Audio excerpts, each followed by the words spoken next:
lo entrego todo. Tuyo es mi mundo. Ven, respira vida en este corazón. Te lo entrego todo. Tuyo es mi mundo. Ven, respira vida en este corazón.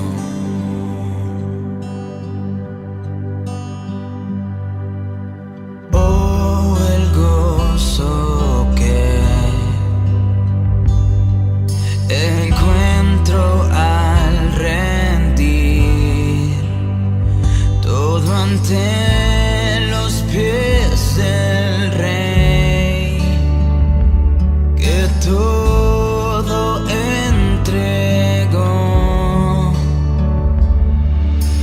Oh, la paz que das en quebranto y en dolor, por tu fiel gracia es que por siempre yo diré, te lo entrego todo. Tuyo es mi mundo. Ven, respira vida en este corazón. Te lo entrego todo. Tuyo es mi mundo. Ven, respira vida en este corazón.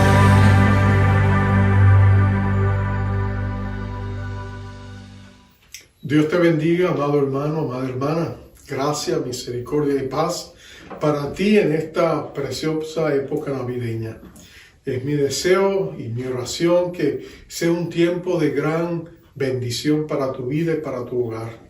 Que sea un tiempo de liberación, de restauración para el pueblo de Dios en medio de las situaciones y circunstancias adversas que estamos enfrentando externamente, pero tú y yo sabemos que Dios está con nosotros y nos gozamos en lo que está por venir, porque lo mejor está por venir siempre con Dios. Te invito al libro de Éxodo. Retornamos a los mensajes de media semana que tienen que ver con la gran liberación del pueblo de Dios de la esclavitud en Egipto. Es un libro apasionante, es un libro que si tú lees el libro de Éxodo o ves la película de los 10 mandamientos, y yo te sugeriría que lo hicieras, porque es que son escenas vividas de gran significado, pero también de profunda consolación y fortaleza. Estoy en el capítulo 11, hemos avanzado hasta la última plaga. Ese es el tema del mensaje de hoy. Vamos a leer los primeros 7 versos del capítulo 11. Dice así la palabra de Dios, en el nombre del Padre, del Hijo y del Espíritu Santo. Jehová dijo a Moisés: una plaga traeré aún sobre Faraón y sobre Egipto, después de la cual él os dejará ir de aquí y seguramente os echará de aquí del todo. Habla ahora al pueblo, y que cada uno pida a su vecino y cada una a su vecina alhajas de plata y de oro. Y Jehová dio gracia al pueblo en los ojos de los egipcios. También Moisés era tenido por gran varón en la tierra de Egipto, a los ojos de los siervos de Faraón y a los ojos del pueblo. Y dijo pues Moisés: Jehová ha dicho así: a la medianoche yo saldré por en medio de Egipto, y morirá todo primogénito en tierra de Egipto, desde el primogénito de Faraón, que se siente en su trono, hasta el primogénito de la sierva que está tras el molino, y todo primogénito de las bestias. Y habrá gran clamor por toda la tierra de Egipto, cual nunca hubo ni jamás habrá. Pero contra todos los hijos de Israel, desde el hombre hasta la bestia, ni un perro moverá su lengua, para que sepáis que Jehová hace diferencia entre los egipcios y los israelitas. Vamos a orar. Oh Padre amado, gracias por este gran pasaje de las Escrituras, la gran liberación de tu pueblo de la esclavitud en Egipto, Señor. Ha sido fuente de inspiración a naciones y pueblos que añoraban la libertad. Fue fundamental al establecimiento de esta nación. Oh Señor amado, sabemos que este pasaje y esta historia trae tanto consuelo y fortaleza a la iglesia de Jesucristo, aún la iglesia perseguida en diferentes países. Vive bajo la sombra de las promesas preciosas que están aquí contenidas. Por eso te pedimos ahora que nos hables, que en medio de toda esta densa oscuridad que ha caído sobre el mundo, que en medio de todo lo que está sucediendo, Señor, tú vuelvas a restaurar la esperanza en la iglesia de Cristo y la fortaleza para enfrentar la adversidad y todo lo que estamos viviendo con la promesa infalible, la seguridad y la esperanza de que lo mejor está por venir, porque tú estás con nosotros. Bendice a tu pueblo, bendice a tu iglesia, bendice nuestros hogares, bendice nuestras familias, en el nombre de Jesús. Amén. Amén. Uno de los grandes próceres afroamericanos de la historia de Estados Unidos fue un hombre llamado Frederico Douglass. Fue uno de los grandes próceres que esta nación de hoy fue conocido como uno de los grandes abolicionistas de la esclavitud en este país. Él mismo había sido esclavo cuando era infante, fue arrancado de la mano de sus padres. El amo lo llevó y creció como esclavo toda su vida. Tenía en sus espaldas las marcas dejadas por los látigos de la esclavitud. Fue un hombre que sufrió increíblemente, pero cuando llegó a ser un joven, sabiendo y escuchando las noticias que siempre llegaban como rumores a través de la comunicación entre los esclavos de diferentes haciendas y sabiendo que había lugares en Estados Unidos donde si ellos llegaban eran declarados libres, ellos por supuesto añoraban la libertad. Pero Douglass decía que tuvo oportunidades de escapar en cierta medida, pero él siempre se retenía por dos razones. Él dice que una de las razones era porque sentía abandonar a sus amigos. Él decía, la gente con la que él había crecido, los que trabajaban juntos, habían llegado a tener un gran lazo de hermandad, que él sentía el dolor de desprenderse de ellos. Y la segunda razón era el temor a ser descubierto o atrapado, de ser regresado y sentir el peso y el castigo de esa supuesta infracción. Entonces, por un lado, los lazos filiales, por otro lado, el temor, él no se quería escapar, pero llegó un día en que el dolor fue más grande que el temor. Y él escapó y llegó hasta Nueva York, que aquí fue declarado hombre libre. Aquí él descollaría y él llegaría a ser un defensor de los derechos de los esclavos. Pero en una ocasión le preguntaron cómo se sintió cuando él llegó a Nueva York. Y él dijo estas palabras, y lo cito, él dice, me sentí emocionado como nunca antes me había sentido.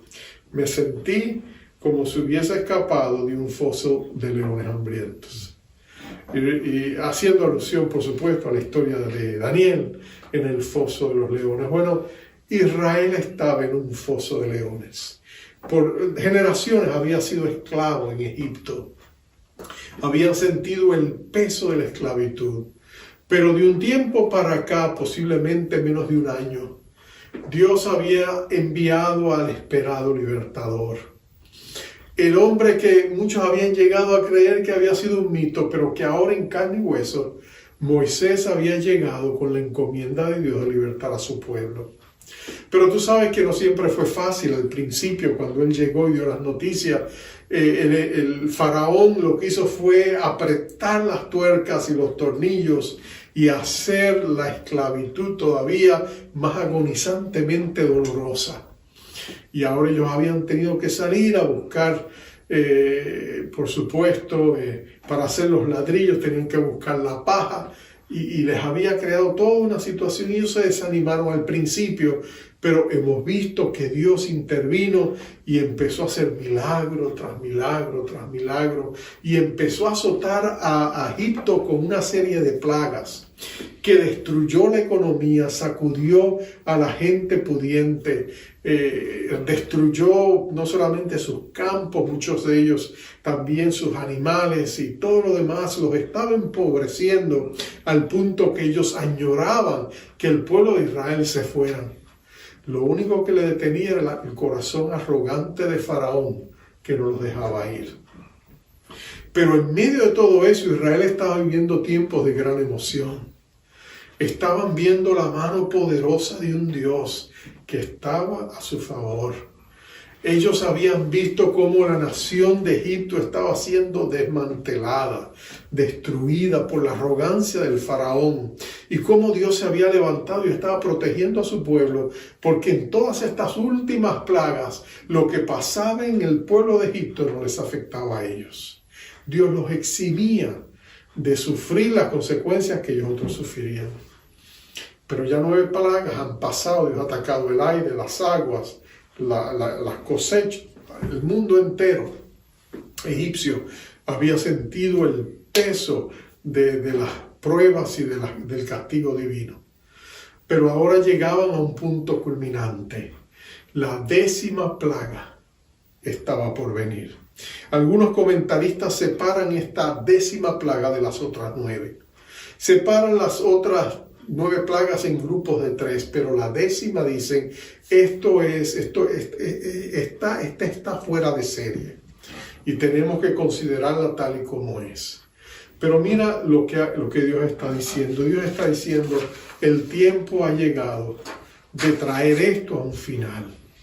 En una sola noche Dios haría que su pueblo al otro día saliera. En una noche Dios culminaría la liberación de su pueblo. Su pueblo no tendría que haber levantado una mano, tomado una espada, atacado a ningún egipcio.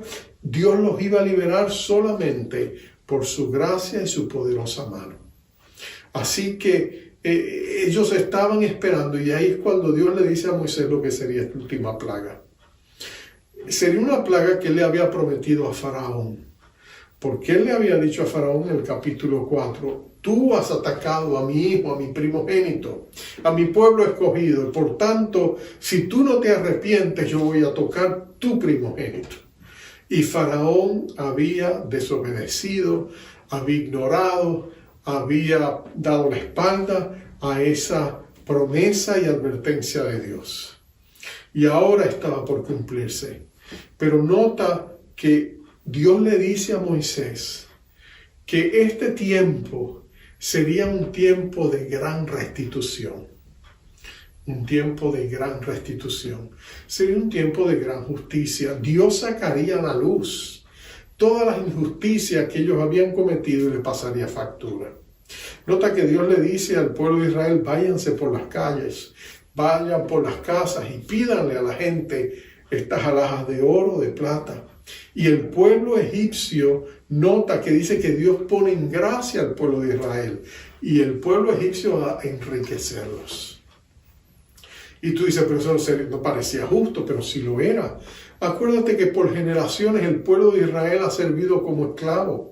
No ha recibido pago por sus labores. Han sido abusados, han sido lastimados, han sido latigados. Muchos de ellos han muerto, han sufrido. Si eso fuera poco, ellos han perdido seres amados, inclusive a sus niños.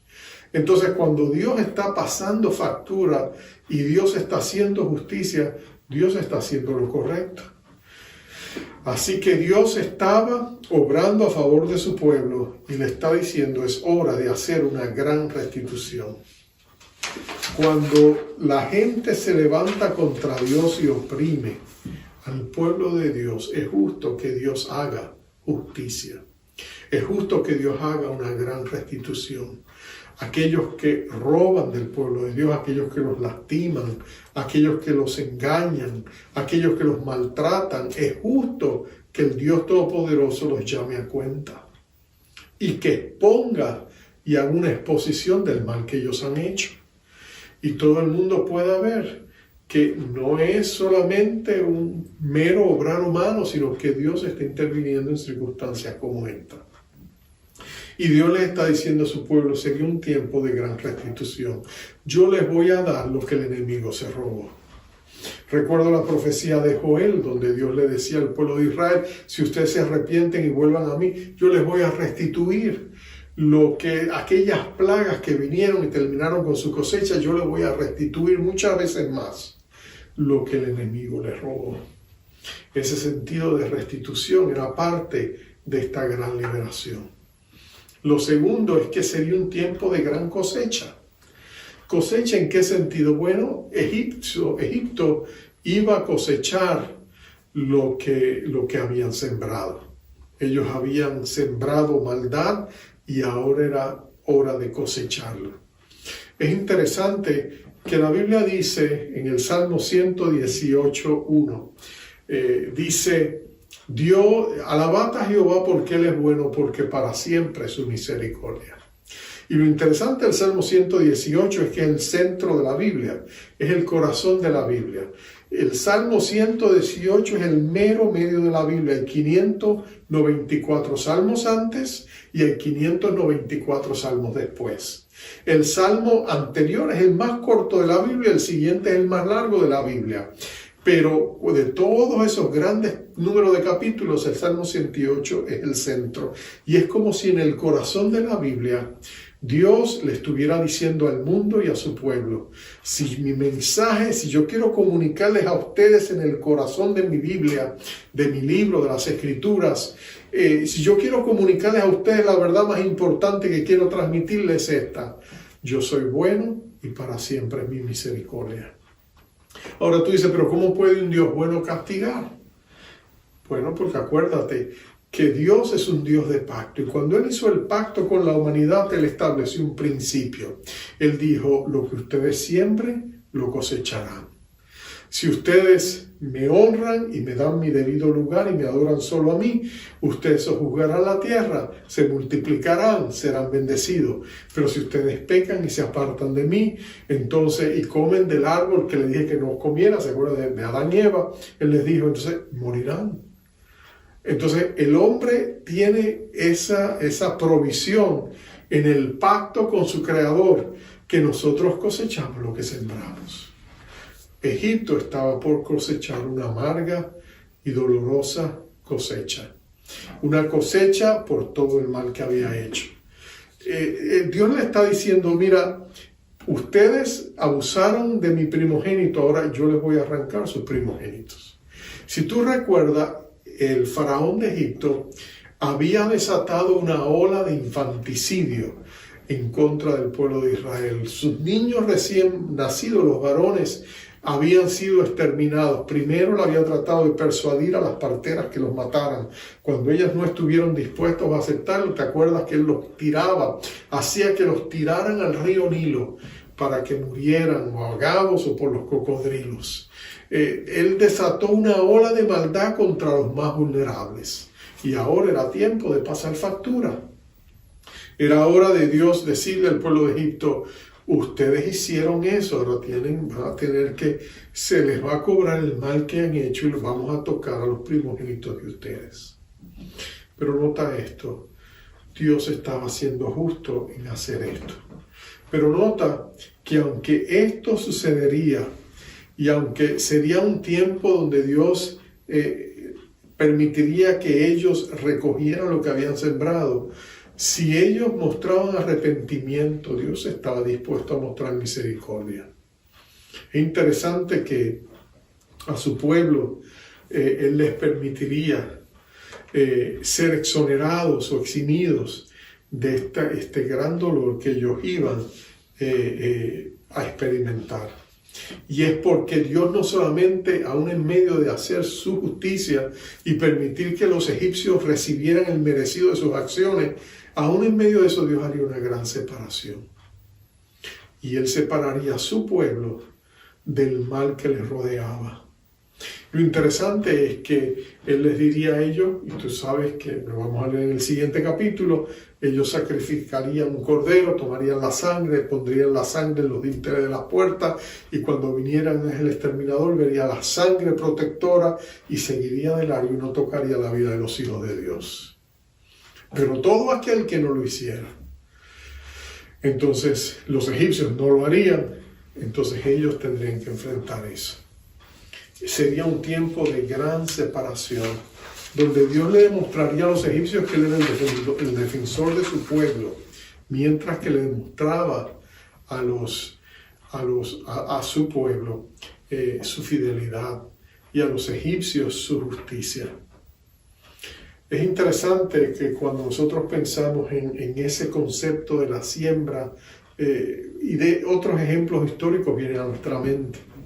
Pienso en Sudáfrica, por ejemplo, el tiempo del apartheid, aquella gran separación donde una minoría rica y blanca tenía prácticamente esclavizado a toda una nación, donde ellos no tenían los mismos derechos. Hombres y mujeres de Dios, principalmente cristianos, se levantaron y lucharon contra eso. Hombres como el pastor Desmond Tutu y muchos otros pastores se levantaron y sufrieron increíblemente. Desmond Tutu decía, y estos pastores también, que el camino de la libertad de ellos sería el camino de la cruz. Y fueron y sufrieron grandemente, indeciblemente. Uno de estos pastores sudafricanos fue puesto en prisión y pasaría años en la cárcel como Nelson Mandela y otros.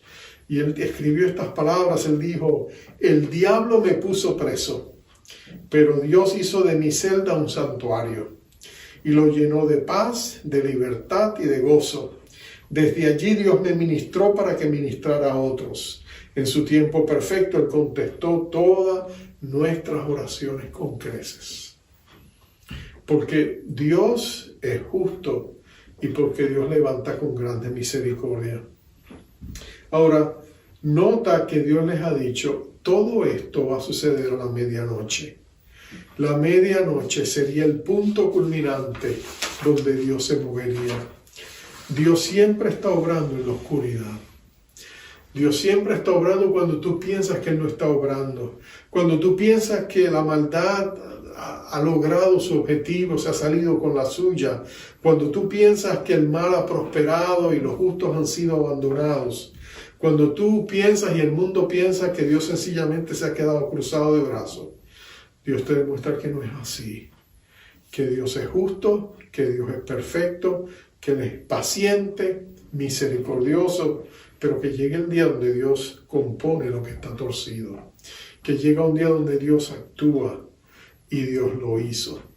En una sola noche Dios haría un milagro. En un solo día Él acabaría con la esclavitud del pueblo judío en Egipto y lo sacaría a la libertad. Solo Dios puede hacer eso. Solo Dios puede hacer ese milagro, cambiar el curso de la historia en un solo instante, en un solo día. Pareciera imposible, pero tú y yo sabemos que porque fue posible es porque Dios lo hizo y la gloria y la honra tendrían que ir solo a Él. Es interesante que siglos después, en el Calvario, Dios también acabaría con el pecado del mundo como había profetizado en un solo día, en un solo instante. Tras las horas de sufrimiento de nuestro Rey Salvador Jesucristo, Él se glorificaría y con su muerte Él abriría las puertas de la salvación y de la redención para el mundo entero. Y Dios lo haría en un solo día. Para Dios no hay nada imposible.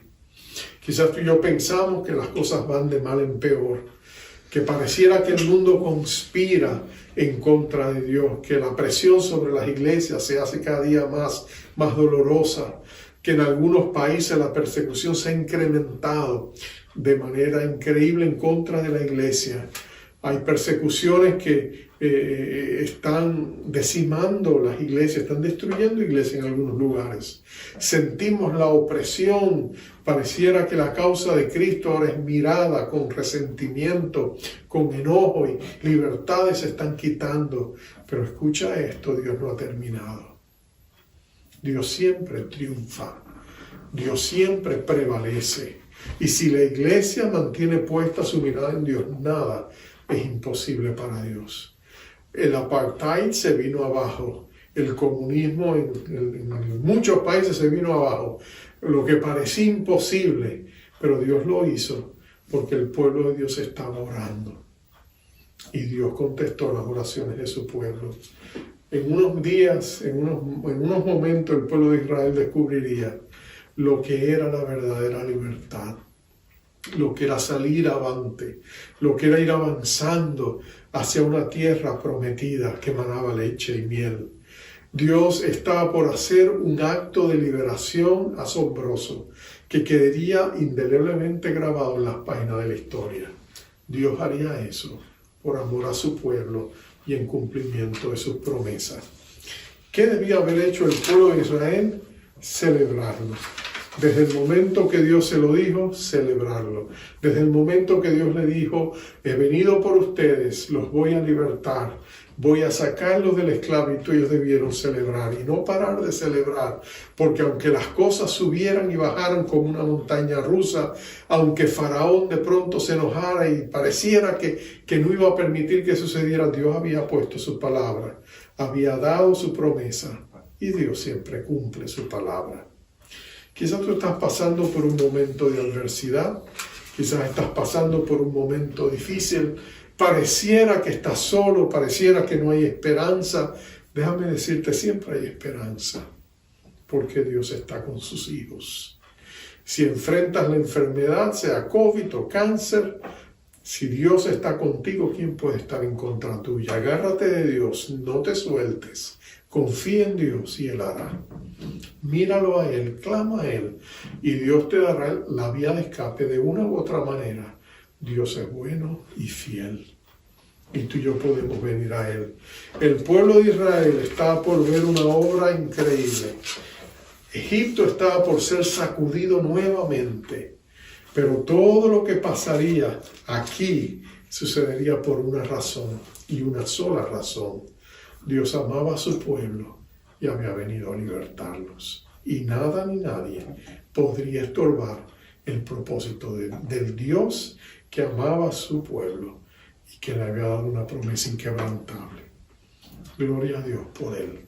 Él está contigo. El mismo Dios está de tu lado. Vamos a hablar con Él. Vamos a orar. Padre, tú sigues siendo el gran libertador de tu pueblo. Tú sigues siendo la gran esperanza de tu iglesia. Tú nos has dicho que levantarás a tu pueblo con grandes misericordias. Y siempre lo has hecho, Señor. Muchos han sido los enemigos que han se levantado en contra de tu iglesia. Muchos han sido los martillos que se han levantado. Pero Señor, el yunque de tu palabra los ha desgastado a todos. Y tu palabra permanece para siempre. Tus promesas son inquebrantables. Tu pacto es fiel. Y en esta hora nosotros pedimos por mis hermanos y por sus familias, por sus hogares. Declaramos el poder de tu nombre sobre sus vidas. Declaramos que tú eres el buen pastor y nada le faltará. Declaramos que tú eres Jehová Jireh, el proveedor de ellos. Declaramos que tú eres su guardador y protector. Declaramos, Señor, que tú eres el Dios que es su paz. Declaramos que en medio de cualquier circunstancia, nosotros podemos agarrarnos de un Dios que es bueno, infinitamente bueno, y que para siempre es la promesa de su misericordia. Te pedimos que bendigas a nuestras casas, bendiga a nuestras familias, bendiga a nuestros hijos, bendiga a nuestros ancianos, bendigas nuestros matrimonios, bendigas a cada uno de nosotros y nos acerques a tu corazón con esas promesas de victoria y liberación. En el nombre glorioso de Jesucristo te lo pedimos. Amén. Amén y amén. Te enviamos con la bendición acostumbrada, mi querido hermano. Jehová te bendiga y te guarde. Jehová haga resplandecer su rostro sobre ti y tenga de ti misericordia. Jehová alce sobre ti su rostro y ponga en ti paz. Bendiciones. Jehová Shalom, encuentra en mí un corazón justo, confiado en ti. Jehová Shalom, encuentra en mí un corazón justo, confiado en ti. Eres mi paz.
ti hallará descanso, mi alma en ti hallará descanso, no me dejarás, ahí estarás.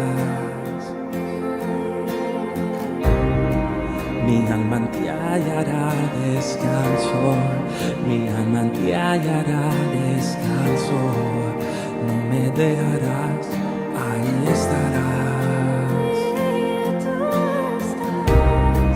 Mi alma en ti hallará descanso, mi alma en ti hallará descanso, no me dejarás, ahí estarás. Mi alma en ti hallará descanso, mi alma en ti hallará descanso, no me dejarás, ahí estarás. Mi alma en ti hallará descanso, mi alma en ti hallará descanso, no me dejarás, ahí estarás. Mi alma en ti hallará descanso, mi alma en ti hallará descanso, no me dejarás, ahí estarás. Shalom, shalom, shalom, shalom, shalom, eres mi paz. Shalom, shalom, shalom, shalom, shalom, tú eres mi paz. Shalom, shalom,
Jehová Shalom encuentra en mí un corazón justo, confiado en ti.